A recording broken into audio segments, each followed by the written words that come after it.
So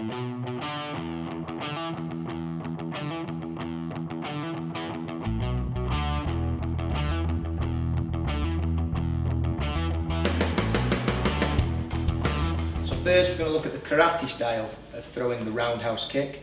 My weight's on the back foot and I'm not travelling forwards and through the target with this shot. It's more of a range finding shot. It's not as powerful as throwing the technique more Thai boxing style with the shin and travelling with your weight forward and through the target, but you've got less chance of getting your leg caught and you've got less chance of falling down into a counter technique because I'm at a maximal range. I'm going to open my hips up fully. In order to do this, I can't bring my foot through on an angle. I have to extend my hips fully. I have to pick my knee up to the side to a right angle. As I pivot on my supporting foot, open my hips up fully. At this point, with this type of kick, my supporting foot is pointing at the wall behind me and I'm opening my hips right up. My knee is pointing on line to where my target is. I'm kicking and I'm pulling off. My striking area is the instep rather than the shin. Again, maximal distance. This isn't as powerful, as I said, as throwing it Thai boxing style and driving through, but I do, as I say, maintain maximal range, and it's a much faster kick, harder to stop, harder to counter against.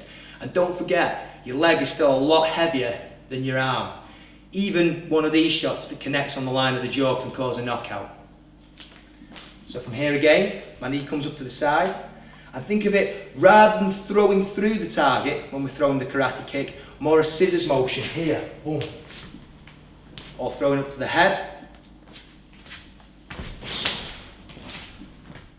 And I'm going to snap my knee back, I'm going to pull my heel back towards my backside.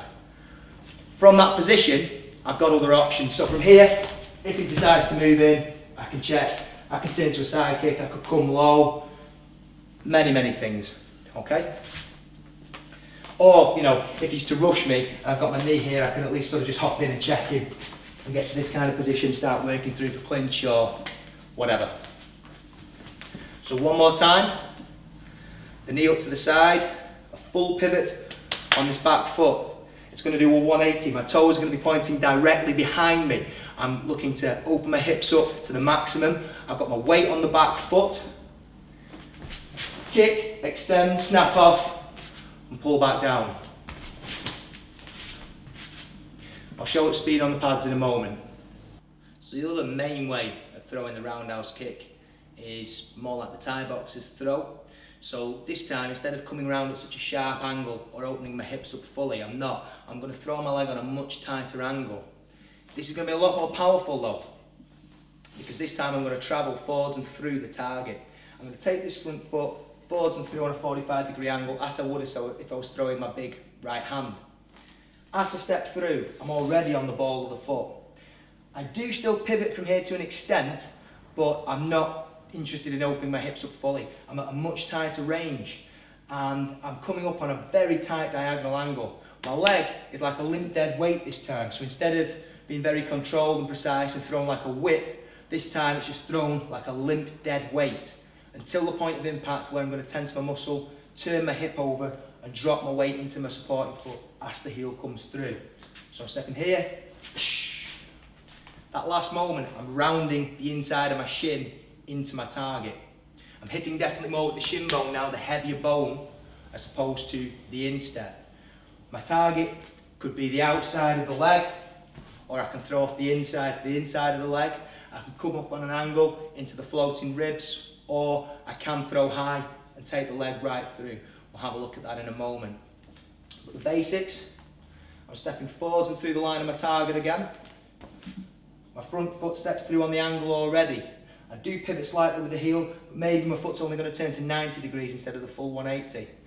I'm drawing a line up the outside of my opponent's body, keeping the kick nice and tight. Maybe a 45 degree, maybe slightly less even. I generally tend to throw the kicking arm back behind me in order to bring this hip through, like kicking a football off the spot. But what I must do is keep my chin tucked in behind my shoulder if I'm going to do that. My opposite hand has got to be tight as well, because if I counter this, or if he counters this, if my opponent counters this technique, or if I miss the shot, or if he takes the shot, I'm going to be landing right in distance for him to throw a right hand. So if my chin is unprotected, it's not going to be good for me. So keeping nice and tight, stepping forwards and through, and driving up this way, chin in behind the shoulder as I throw the arm back.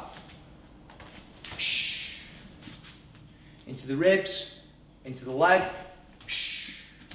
If I'm throwing into the thigh, you can't see because we've both got the gi bottoms on, but basically I'm aiming for the bottom of the quadricep muscles, the teardrop shaped muscles. I'm aiming for the bottom of the teardrop, and I want to be cutting in at a 45-degree angle this way. As I said, I'm not throwing control like the karate kick. I've not got my weight on the back foot. It's not a snap and a pull off. It's driving through like I'm kicking a soccer ball off a spot. And I'm just going to imagine I'm just going to cut this guy right in half. Okay. So we're going to look at the roundhouse kick now applied onto the pads. Okay. We're going to start with, we'll start with the karate kick, Steve. So if the person's holding the pad for the karate kick, he wants to hold the pad in so they can just see the side of the pad. I'm going to come around at the front of the target. I want to be stood so that my front foot is on line with my partner's front foot and the side of the pad. I'm going to pick my knee up to the side, onto the ball of the foot of the supporting leg. And remember, this foot is going to do a full 180. It's like a scissors motion with my hips. The weight's going to stay on the back leg. I leave my leg nice and relaxed, and I whip it into the target and snap off as much as possible. In order to generate power with this kick, 2 points. Just because it's a range-finding shot and it's a snap kick doesn't mean I'm aiming for just the surface of the target. I'm still aiming for his backbone. I'm still aiming to throw the shot right through him.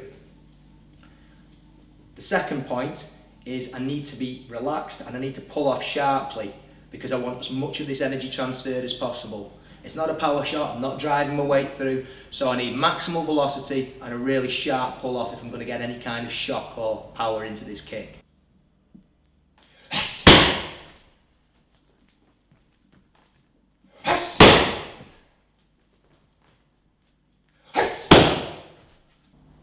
We now move on to the Thai boxing style of kick.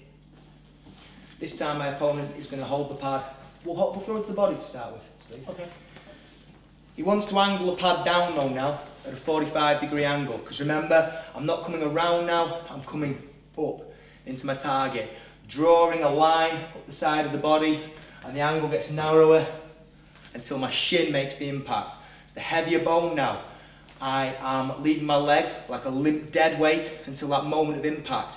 At the moment of impact, I drop my weight slightly into my supporting foot and I round the hip over just a little bit to round the shin bone into the target.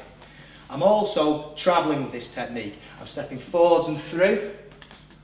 The lead hand, I throw it back behind me, keeping my chin tucked behind the shoulder.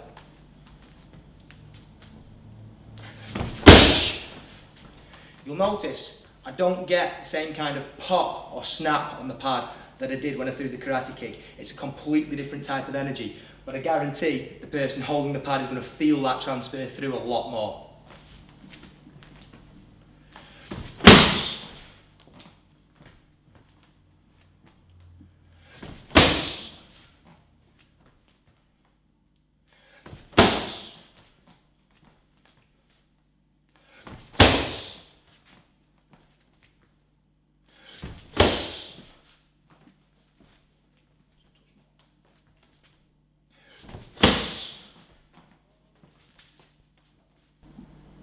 I'm just going to now show a couple of variations of the low roundhouse kick.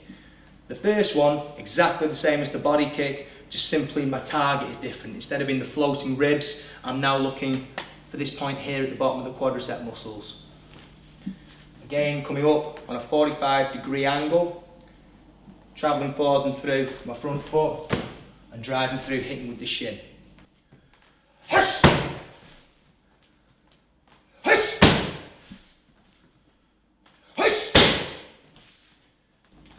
So depending on where I'm stood to my opponent when I throw the kick, it is two different techniques. Just want to make that clear.